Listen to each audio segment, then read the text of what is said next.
It's Adam here for PC Monitors, and today I'm going to be taking a look at the OSD on-screen display menu system of the AOC C3583FQ. The OSD is controlled by touch-sensitive buttons on the stand base which face upwards here. There's a power LED there as well, which glows a fairly dim blue colour when the monitor's on, and if the monitor is not receiving a signal from the computer, that will go amber. If you press the first button there, you can select the input used by the monitor. The second button along, the left arrow, if you press that, you can activate this game mode feature. There are various different settings there. And what these do is they make various adjustments to the OSD. They don't achieve anything that you can't achieve yourself by tweaking the OSD. They don't improve the responsiveness of the monitor or anything like that. But if you select FPS, RTS or racing,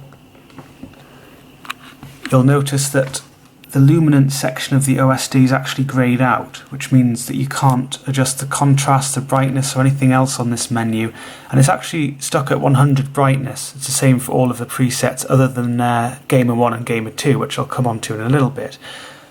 And it's it's an uncomfortably high brightness, and most people would not like it to be that bright, so a bit of a limited use with that really. And you can also see that the colour setup part of the menu, which allows you to adjust the red, green and blue colour channels or select one of the presets, that's also greyed out. But quite strangely, any adjustments you make before activating the game mode in the colour setup menu, they're actually reflected once you activate the game mode, so you can actually adjust them as long as you do it before activating the game mode, which is very confusing, I know. So I'll just go on to the Gamer 1 and Gamer 2 presets. They're slightly different. They allow a little more flexibility. So you can see colour setup is greyed out, but again any changes you'd made before activating will be reflected. But you can actually change the gamma, contrast and brightness in these, which is a bit more useful.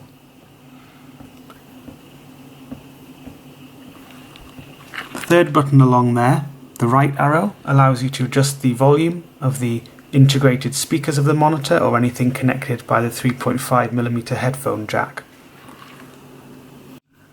Then there is a menu button and a power button. The main menu is set out in AOC's usual widescreen style, and I've already shown you the luminance menu just before, so you can control the contrast, brightness. There's a setting here, Eco Mode, and that just selects a preset brightness level and also locks out your control of the brightness and contrast.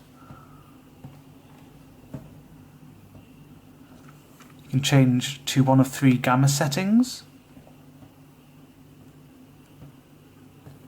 There's DCR, Dynamic Contrast Ratio, which, like many of these other settings, are explored in the review, or is explored in the review, I should say.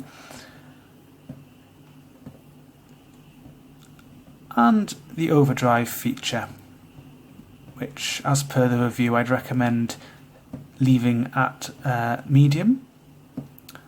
I say leaving at medium, I think it's actually set to off by default, which is a bit strange, but I'd keep it at medium personally. Next is image setup, and that's greyed out unless you're using VGA, the analog connection of the monitor. It's all automatically configured for all the digital connections. Next is colour setup, and that allows you to change the colour temperature, which if you set to user you can actually manually configure the red, green and blue colour channels. Alternatively, you can select one of the presets. There's warm, which is the default mode. There's normal, which has quite a cool tint to the image. Not cool in a good way, that's cool as in a high colour temperature and quite a blue look to the image. Cool, which is even cooler, again not in a good way. sRGB, which is explored in the review along with some of the other settings there. There's DCB, Dynamic Colour Boost mode, which selectively oversaturates certain colours on the monitor. For example, there's Full Enhance, which oversaturates lots of different shades, Nature Skin, which selectively oversaturates reds and pinks, that kind of colour, Green Field, which does the same with greens, Sky Blue, which does the same with blues. So there's also Auto Detect, which I'm not exactly sure how that works. Doesn't seem to do anything for me at the moment. But regardless of this, I'd recommend leaving that off for a natural look to the image.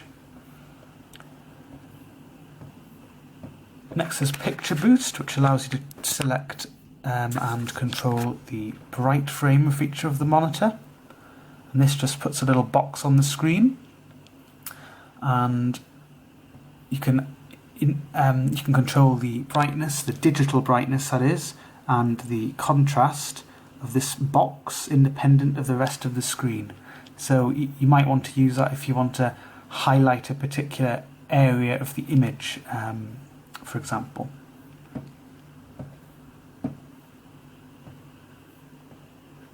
There's OSD setup, which has various settings pertaining to the OSD itself. You can change the language that it's displayed in, the timeout period, which is how long after the last button press the OSD will remain on the screen before automatically disappearing. You can of course exit manually by pressing the source button, which also acts as the exit button a couple of times. DP capability, which should be set to 1.2 to make the most out of this monitor, but for compatibility purposes you can select 1.1 if you're using an older GPU and it doesn't work with 1.2. You can change where on the screen that the OSD is displayed, and you can also change the transparency level. There's a break reminder feature which will remind you after an hour to take a break from the screen. There's then the extra menu, and this allows you to manually select the input in the same way I showed you before with the first button there, or you can have that automatically selected for you. Auto config is another feature that's greyed out if you're using a digital connection, which of course you should be on this monitor. There's an off timer feature, and that will automatically turn the monitor off or put it on standby after a certain period of time in hours. You can set that between 1 and 24 hours. Of course you can set it to 0, which means the feature is disabled. There's image ratio, which is greyed out for me as I'm running the monitor at the native 2560 by 1080 resolution at the moment. But if I select a different resolution, which I'll have to do in-game because it's an AMD GPU and GPU scaling will take over on the desktop no matter what you select, which is a little bit annoying. So I'm going to have to open a game to show you this, and then set the game to full HD. So I'm just opening Star Wars Battlefront, which is one of the quicker games I've got to actually open. So if I now change this to full HD, with any luck, taking a bit of time to change it there.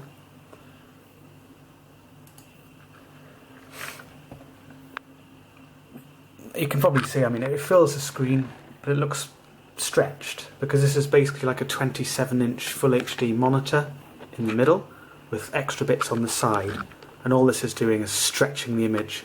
It's using interpolation to fill out all of the pixels of the monitor. So that does stretch it when this is a different aspect ratio you're trying to use, such as 16:9. As you can see, there's the image ratio option now available to me, and wide, which stretches it across the screen as I've shown you here. Or you can, seems that actually, well, after all of that, wide is actually the only option it lets you select. What a pain in the backside. I'm just going to try a completely different resolution. I'm not sure why it's not letting me select anything other than wide, which is a bit of a pain.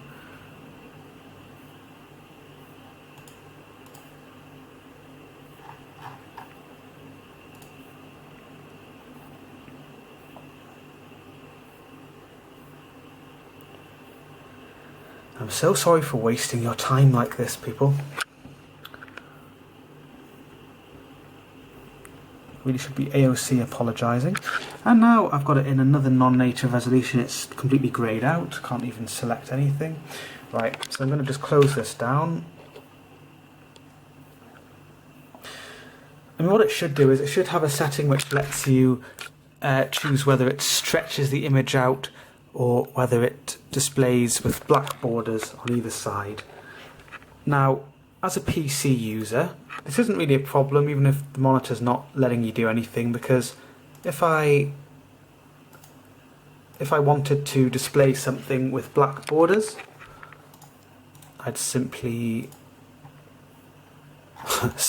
go on the wrong setting to change the resolution. I'm not having a very good day at the moment with monitors, I'm afraid.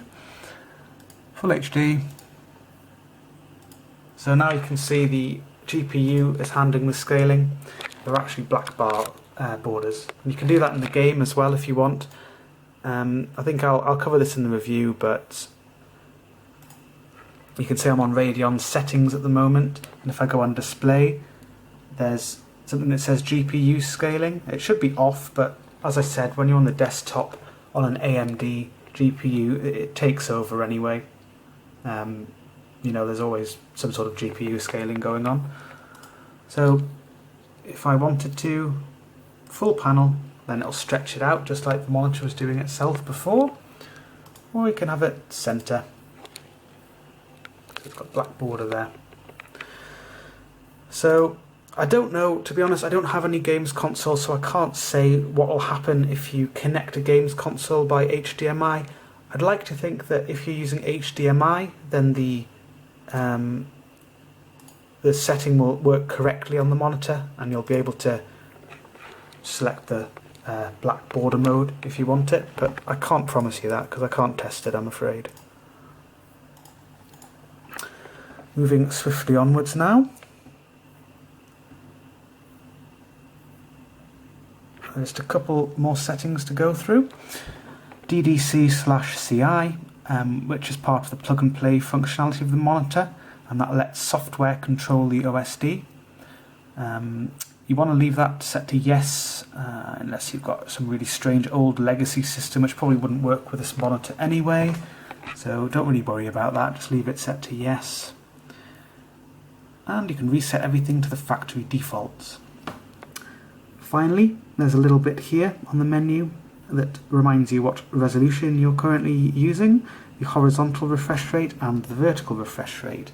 And just in case you're panicking seeing 60 Hz there, that's just because I was messing around with the resolutions before, and it does actually default to 60 Hz on my system. You can of course select 144 Hz or 160 Hz.